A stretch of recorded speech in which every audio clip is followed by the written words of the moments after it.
Al comenzar la subida hacia el lago Enol, entramos realmente en nuestro recorrido por el Parque Nacional.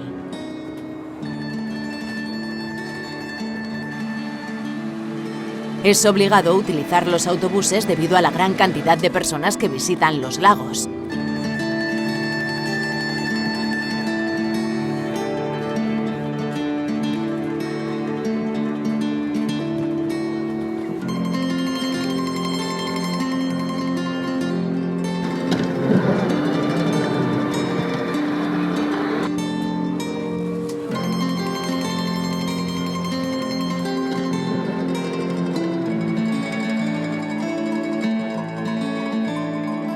Las mujeres y los hombres de los picos han sabido desarrollar una forma singular de vida para aprovechar las oportunidades que les da la montaña. Estoy aquí en la majada de Gumartini, donde llevo 42 años, aunque ya desde pequeña iba a las fuentes. Yo era del concejo de Onís, ahora estamos en el concejo de Cangas.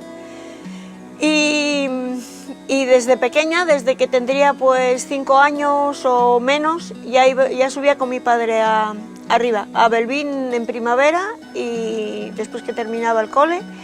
Y después subíamos en verano a las fuentes, a una vega que hay cerca de Ario, muy altos, ya más altos no podíamos ir. Sigo con el tema de la ganadería, con el tema de los quesos, que es lo que más me encanta. Todavía me gustan más los quesos que los animales, me gustan mucho, pero el tema de los quesos es una cosa que me apasiona. Yo elaboro queso Gamoneo del Puerto, hecho con 3 leches, de vaca, de oveja y de cabra. Aquí dentro del Parque Nacional solamente quedamos 4 queseros que elaboramos aquí. Y bueno, es un queso que es muy valorado y muy buscado. De hecho, es que tenemos de un año para otro la producción vendida.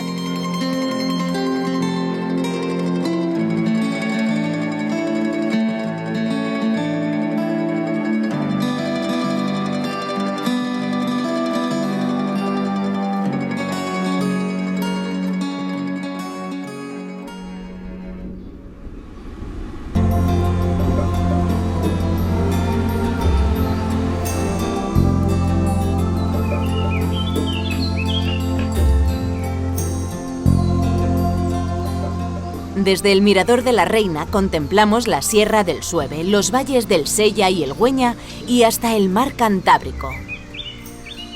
Un adelanto de la grandiosidad que nos aguarda.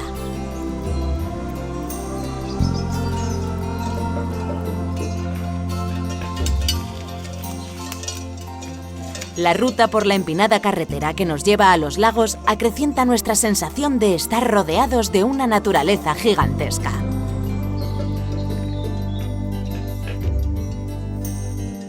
Una emoción que nos despierta todos los sentidos cuando nos encontramos frente a las cristalinas aguas del lago Enol.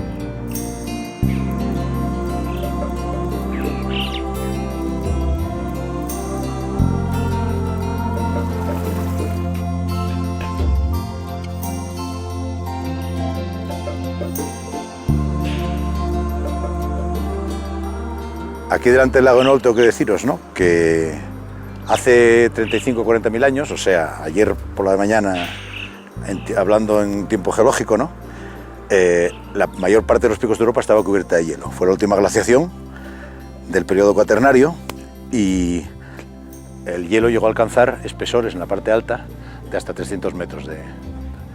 El hielo fluía tallando los valles glaciares como el de la Vega de Enol, y en el fondo de esos valles glaciares eventualmente se formaron lagos, como el Nol, como el Ercina o como el de Ándara, que desapareció lamentablemente por la actividad minera en el macizo oriental.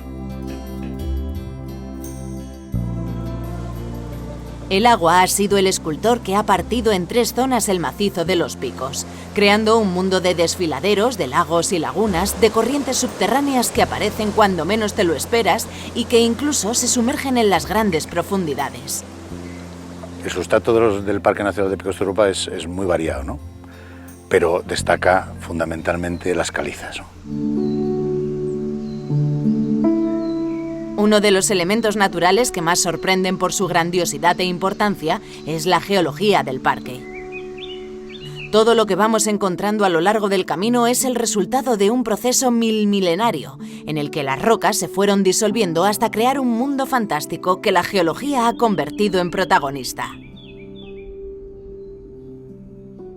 Estas calizas se formaron en un periodo de tiempo muy lejano, entre los 350 y 300 millones de años de antigüedad, en la era primaria o paleozoico, y se formaron en un mar. Son calizas formadas en un mar cálido, en un mar Caribe, como el Caribe actual. Estas calizas se formaron en aquel mar, que era un mar que se estaba formando a medida que 2 grandes continentes, Gondwana seguramente que os suena, y otro situado por el norte, estaban convergiendo y colisionando. En esa colisión se formó, en relación con esa colisión, se formó una enorme cordillera, una cordillera montañosa similar, de características muy similares al Himalaya actual. Los Picos de Europa y la cordillera Cantábrica, tal como lo conocéis ahora, el relieve actual se levanta en otro episodio importantísimo en la historia geológica de los picos, ¿no? Se produce hace aproximadamente 50 millones de años y dura hasta hace 10 millones de años aproximadamente, y está en relación con el empuje de la placa africana de África por el sur de la península ibérica. Este empuje de África en el sur de la península ibérica es lo que ha dado lugar a todas las cordilleras actuales de la península ibérica: Pirineos, Cantábrica, Béticas, Sistema Central, Sistema Ibérico, etcétera, todas ellas, ¿no?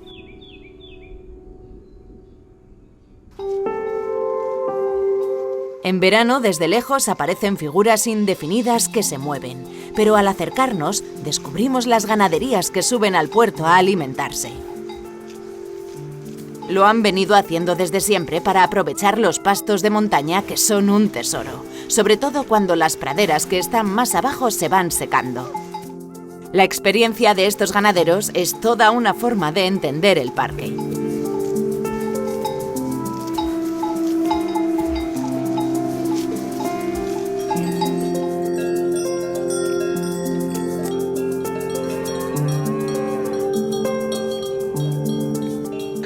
Como veis, el parque de aquí sin el ganado no sería lo mismo, porque aunque ya se nombró parte hace aproximadamente, pues ahora hizo 100 años, el Parque Nacional de Picos, el recuerdo que se lleva toda la gente cuando llega a Enol es ver el lago Enol, las praderas verdes, las alfombras verdes y la nieve en Picos, en Peñasanta. Y eso lo mantienen los ganaderos durante siglos, no durante 100 años, durante muchos años. Que había nosotros que somos que vivimos en el parque y para el parque y del parque, o sea, de las 3 cosas, porque nosotros económicamente vivimos del parque, porque tenemos aquí las vacas 5 o 6 meses, dependiendo, y los ganaderos forman una parte esencial aquí, el mantenimiento. Gracias a los ganaderos esto está así, la gente puede recorrer el parque, conocer el parque. Entonces, bueno, es una cultura que mucha gente no sé si la sabe, pero yo sí estoy seguro que en las zonas actuales donde no entra el ganado es una selva. Es la gasolina ideal para un incendio. El negocio económico que nosotros los ganaderos podemos tener aquí, en otros parques pueda ser extrapolable, no lo sé. A lo mejor en otros parques no interesa que haya otras especies para mantener la flora y la fauna, pero aquí podemos vivir con la flora, fauna y la ganadería. En este escenario lleno de oportunidades, de rincones especiales, entre las hayas y los robles, la naturaleza nos relata su vida cotidiana a través de los sonidos que llegan con intensidad, aunque se encuentren muy lejos. Se os oye venir desde lejos. ¿Qué tal? Bueno, en estos hayedos del Cantábrico, de la cordillera Cantábrica, si hay un sonido que los define desde primavera hasta el comienzo del otoño, la banda sonora auténtica de los hayedos es el tintineo lejano del ganado, de las vacas. Están por todas partes. Son tan del bosque como los ayucos de las hayas, igual. Pero luego además, por encima del bosque, contra aquellos riscos, por ejemplo, casi que en cualquier risquera de la cordillera escuchamos el chasquido de las chovas piquirrojas y el chirrido de las piquigualdas. Son dos especies de córvidos muy parecidas. Están siempre como una especie de dosel por ahí encima, gritando, ¿no? Están contra aquellos riscos. Pero el auténtico sonido que define al bosque, el sonido de la madera, podríamos decir, es el tamborileo de aquel picamaderos negro. El picamaderos negro es el pájaro carpintero más grande que hay en Europa. Y tiene ese sonido tan potente cuando con el pico golpetea contra los troncos. Ay, mujer la vaca. Golpetea contra los troncos y literalmente utiliza el tronco del haya como un instrumento de percusión. Los carpinteros, en vez de cantar con la voz, utilizan la percusión. Bueno, está gritando, también usan la voz, ¿no? Ese chillido tan agudo, tan característico de los hayedos allí, valle abajo. Y tenemos las tres voces de los cencerros, de las chovas y del pico. Y luego está todo el elenco forestal de estos bosques cantábricos. Ahí en ese haya, ese sonido tan agudo es un pájaro con un nombre tan peculiar como chochín. Son 7 gramos de pájaros, el más pequeñito de nuestras aves. Y es el auténtico peso pluma del canto. Esa voz tan potente, el chochín. Fuera del bosque, en aquellos piornos que hay allá, está cantando un acentor común. Yo no le veo, pero sé que está ahí. O sea que me está delimitando su territorio con la voz. Y en general, también junto con todo el tintineo constante del hayedo, estamos escuchando la voz musical, melódica, potente, afinada de los zorzales. El zorzal común en latín se llama Turdus filomelos, literalmente el zorzal melómano, y su voz lo demuestra.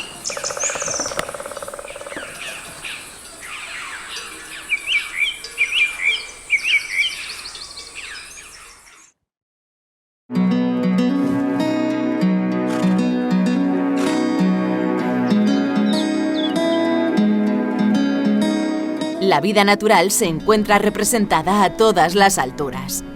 Los rebecos saltarines hacen equilibrios entre los riscos, burlando así a sus posibles depredadores.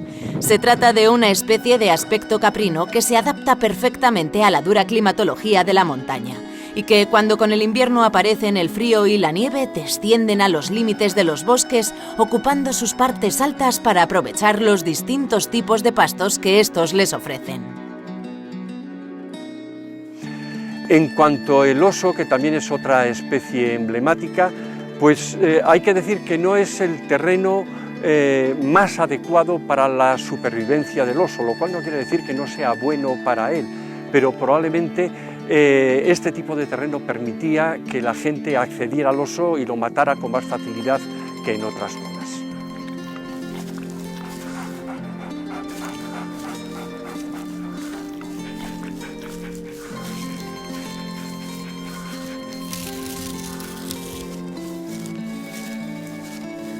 En la cordillera cantábrica, las poblaciones del oso pardo se encuentran separadas en 2 zonas. Las mejoras en su población y su presencia en los picos de Europa empiezan a ser una realidad de la que tenemos constancia a través de estas espectaculares imágenes inéditas captadas con técnicas de fototrampeo, que nos permiten disponer de información valiosa de su comportamiento, composición familiar y presencia de los diferentes individuos que forman las poblaciones. Son imágenes tomadas de una forma nada agresiva para ellos.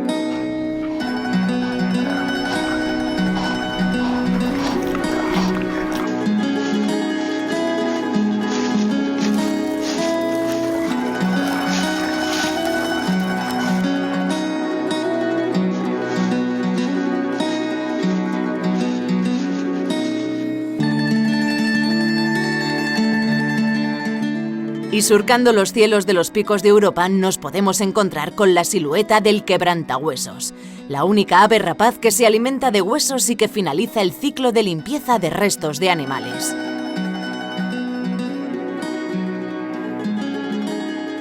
Desapareció en 1956 de este paisaje, pero ha regresado como consecuencia de un proceso de reintroducción que se desarrolla en la actualidad.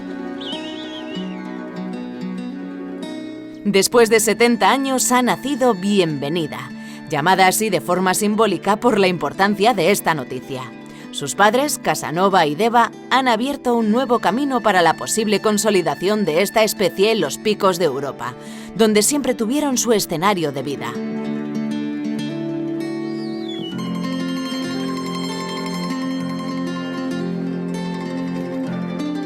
Los buitres en esta zona, en lo que actualmente es el parque, fue el último reducto de toda la cordillera cantábrica y a partir de aquí, por ejemplo, todas las poblaciones actuales de buitre leonado, por ejemplo, de Asturias, proceden de la recuperación de las poblaciones que quedaron aquí.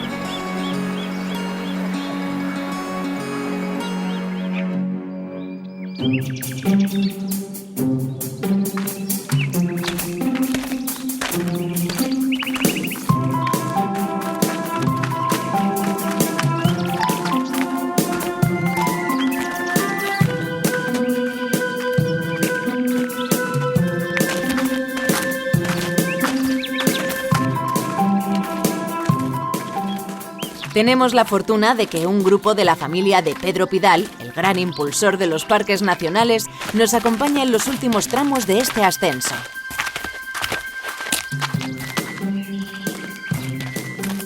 El camino fuera de las zonas más visitadas, como es ahora el caso, nos permite adentrarnos en un mundo en el que grandes montañeros y alpinistas nos han dejado su legado y su recuerdo.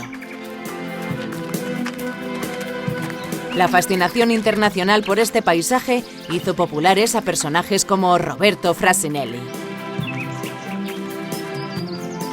Bueno, acabamos de pasar el río Pomperi, que es este que tenemos aquí a nuestra derecha, que es también muy famoso porque en él se encuentra el Pozo del Alemán. Se llama así en recuerdo de don Roberto Frassinelli, que fue un naturalista, arqueólogo, estudioso. También dicen que traficante de obras de arte, tiene muchas características, pero sobre todo es recordado también porque es el autor de los planos de la Basílica de Covadonga, aunque no pudo dirigir la obra porque no tenía título de arquitecto, pero sí dirigió la parte que corresponde a la cripta. Aparte de eso, también yo creo que es un buen momento donde nos encontramos en el inicio de esta ruta, o ya un poco avanzada, para recordar a un compañero, a Javier de Sebastián, que fue el último director del Parque Nacional de Covadonga y primer director del Parque Nacional de los Picos de Europa. Por tanto, nos encontramos en su auténtica obra, en la ampliación del Parque Nacional, que hoy en día pues, es este espléndido territorio ofrecido a todos los ciudadanos.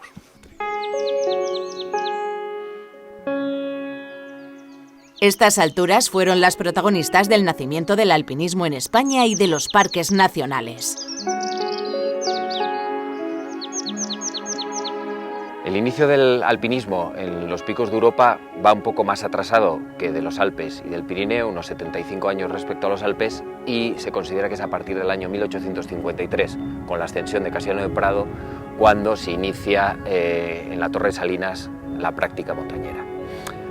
Poco a poco va evolucionando y no podemos reseñarlo todo, pero no nos podemos quedar sin hablar de Pedro Pidal y de su ascensión el 5 de agosto de 1904 de la gran montaña de los picos de Europa, que es el Pic Urriellu, el Naranjo Bulnes, como respuesta a las ascensiones y descubrimientos de los franceses previas de Peñasanta y de Torrecerredo.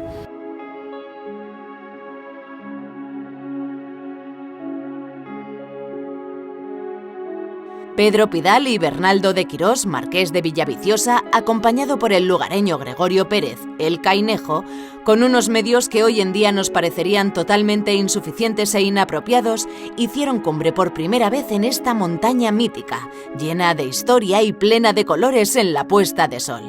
De ahí su nombre de Naranjo de Bulnes.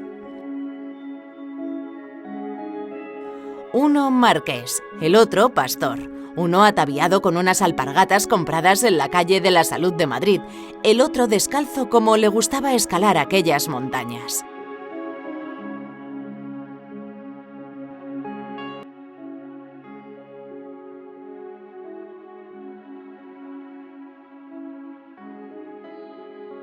Y tan solo con una cuerda de pita que don Pedro había ido a comprar a Londres. Desde entonces, la historia del alpinismo español no ha dejado de crecer por todo el mundo, determinando una de las referencias más significativas de la historia del parque. En Los Picos, el alpinismo se desarrolló a la par que en el resto de España, pero la dificultad de la gran cara oeste del Pico Riellu, del Naranjo de Bulnes, con las conquistas invernales de Berrio y Ortiz, de Lastra y Arrabal, provocó que los picos de Europa, el Naranjo, el Pico, se pusiese en el imaginario nacional, en el imaginario español. A día de hoy el alpinismo sigue muy vivo en los picos de Europa y en invierno también en este camino, en estas montañas que tenemos detrás, las caras norte de Peñasanta, de Torre de Santa María, se recorren en unas condiciones muy efímeras de hielo y de exposición todos los años por alpinistas de todo el mundo que son capaces de valorar la dificultad y la belleza de unas montañas muy cerca del mar y no tan altas.